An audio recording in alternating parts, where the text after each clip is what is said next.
Hey up lads and lasses, Damphyre here, back again with some more Infinite Lagrange.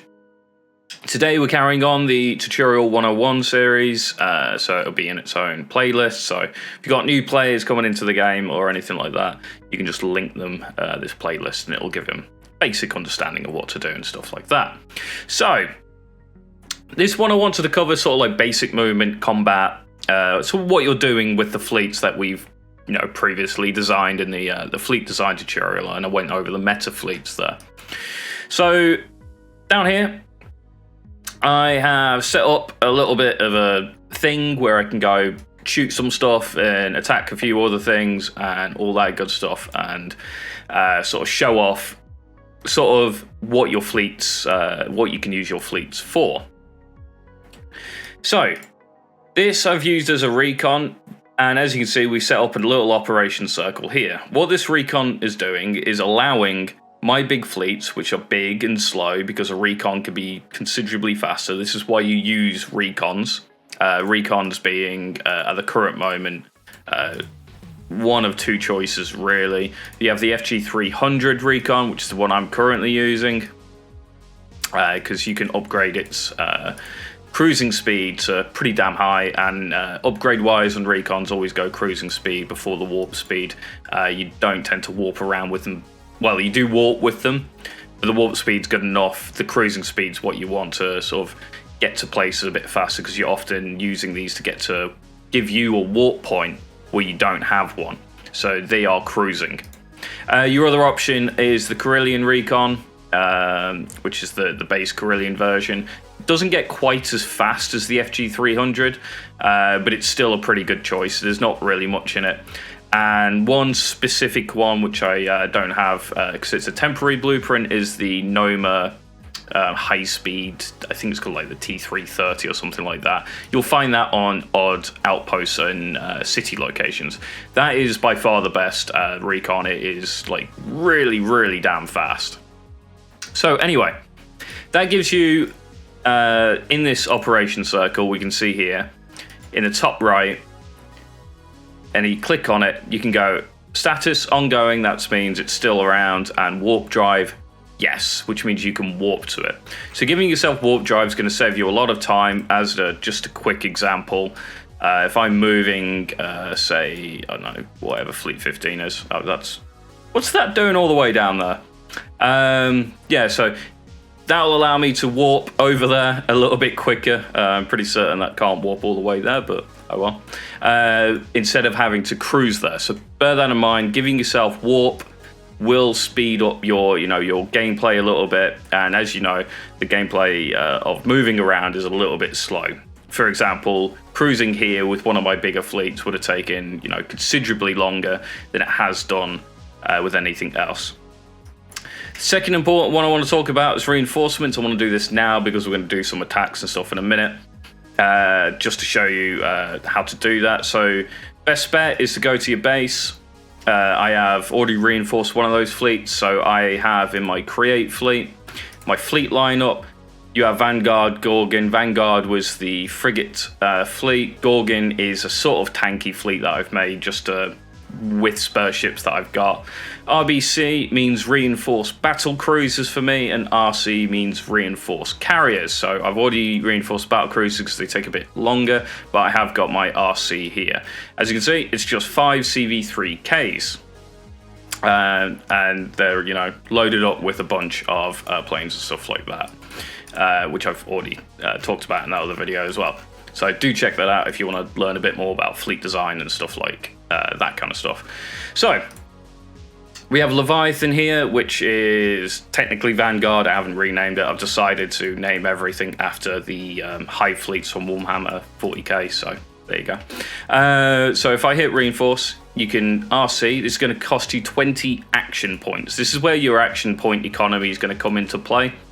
And trying to get onto the outposts that give you +8 can be really useful, or just sort of time things. So when your union's about, you have the AP to, help them out on maybe offensives and PvP or attacking cities and that kind of thing.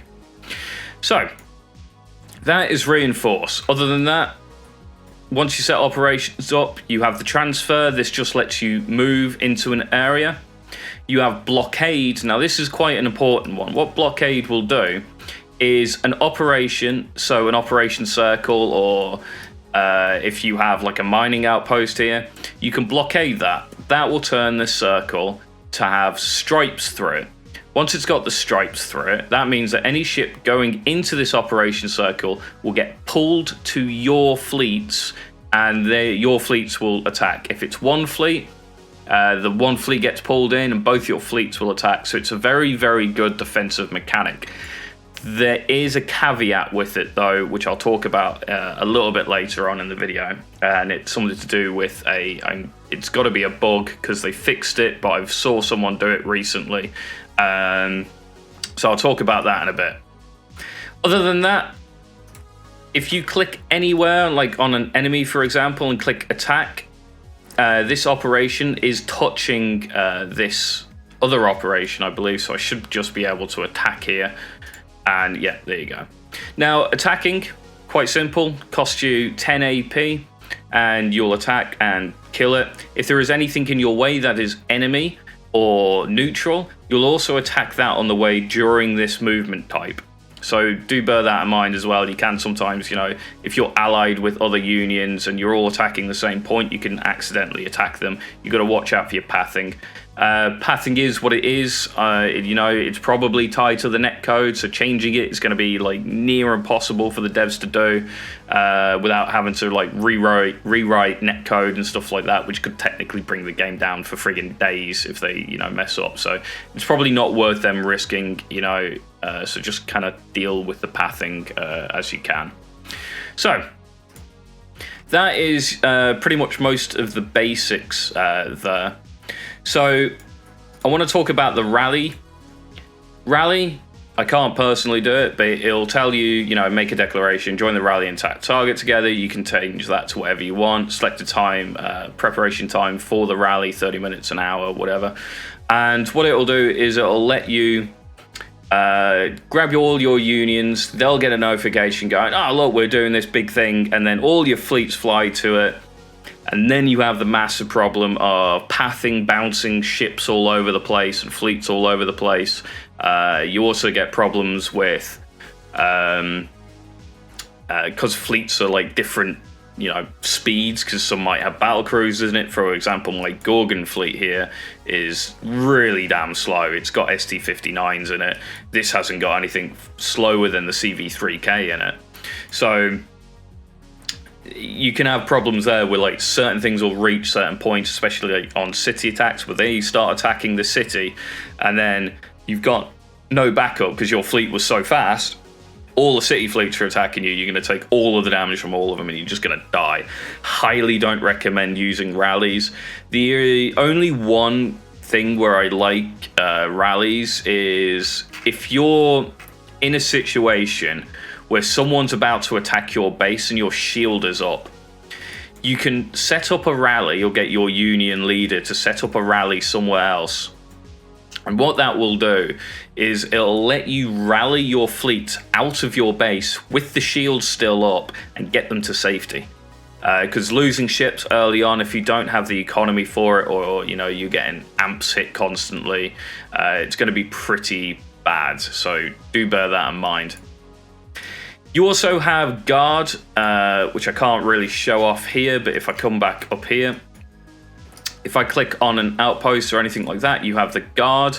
This will send a fleet. It will guard that. Anything that attacks the platform or the outpost will get attacked by your fleets that are guarding that outpost. It won't attack anything within this area, just anything that attacks the outpost. So be careful with that as well, because if people notice you doing it, they could bring 2 or 3 fleets around your one guard fleet just to attack the guard fleet and ignore the mining platform until your fleet's dead and then go for the platform. So blockade's probably better in that situation. Now, I said there was a problem with the blockade earlier, and that's the blockade pulling. So I saw this earlier. It doesn't seem to work. If I say I was blockaded down here on this, they can't blockade pull into this operation. It doesn't work.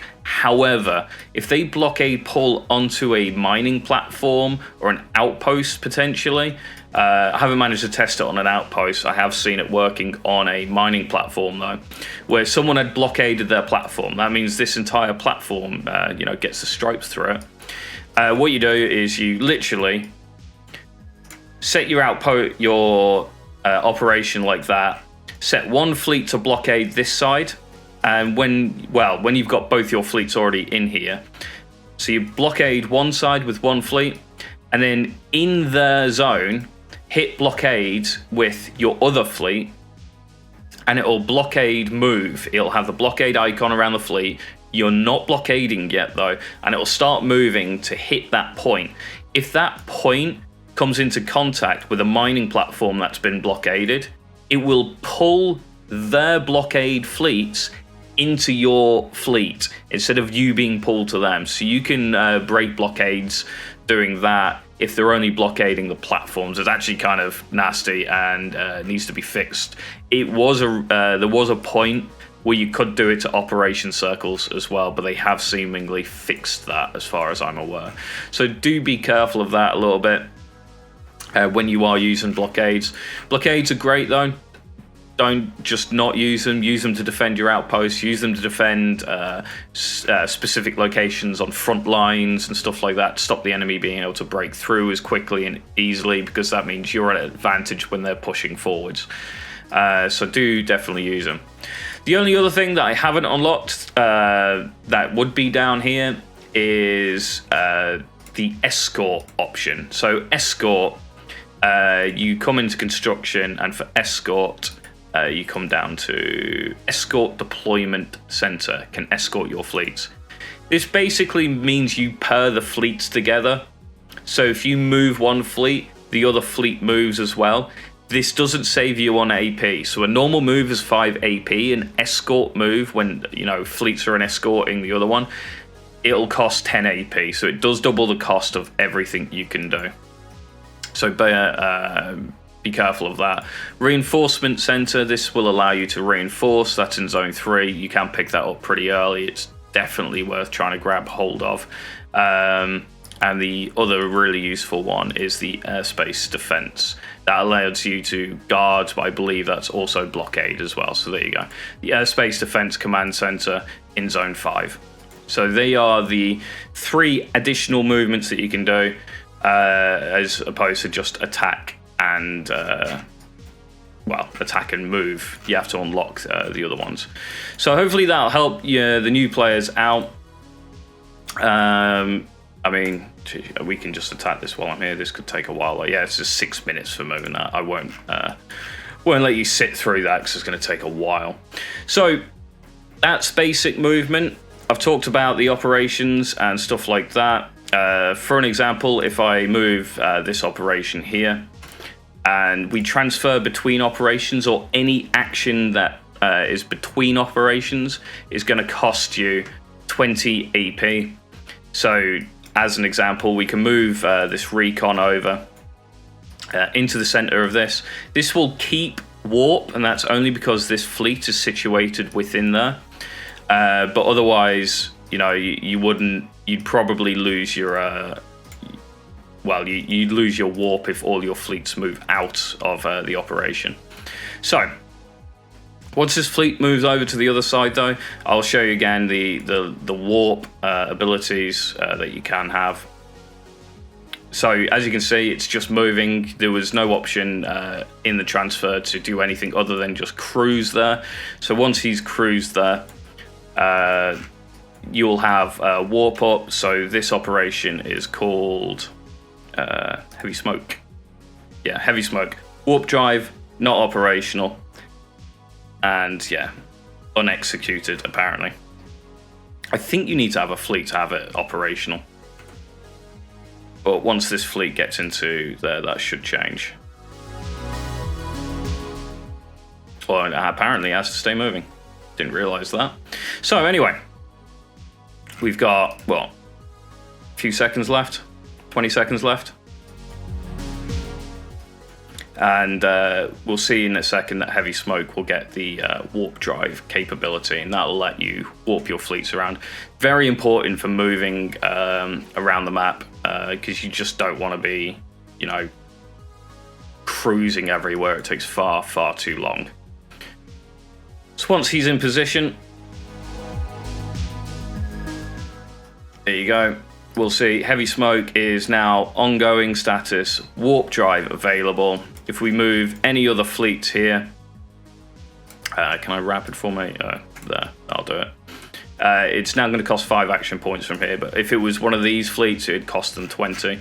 But we can see it's hit the edge of my thing, my base operation, and it's gone into warp now instead of cruise. So definitely use that. It's extremely useful. So that's the basics of movement. I've covered a bit on blockading. I've covered a bit on the guard function as well. And basic movement, and obviously the attack command should be pretty self-explanatory, really. I did explain a bit about the pathing on how that works, though. And I have taught you a trick, hopefully, with using the blockade move to move your blockade fleet into a position and trigger a blockade to come to you, only working on mining platforms. And again, it's not intended, so that will probably get fixed after the devs see this video. I mean, they did last time I talked about Operation Blockades and blockade moving, so no doubt that'll get fixed. Anyway, I hope you find that useful. Something also to note when using reinforcements, just quickly, is if you have got slow fleets like the ST-59s, it's better to try and get your fleet into position before reinforcing, or getting the timing down when your fleet's still on its way to the location you want to get the fleet reinforced at. That you can time it so when your fleet arrives, you can time it so your reinforced fleets hit at the same time. That's also a pretty useful trick. So, hope you find that useful. Again, it's a little basic, but it is the Tutorial 101 series. This was intended only for the brand new players coming into the game, just to give them, you know, a place where they can go into a playlist and go, okay, I want to learn that, and, you know, easy and simple for them. So, thank you guys for watching. Don't forget to like, comment, and subscribe, and I'll catch you next time.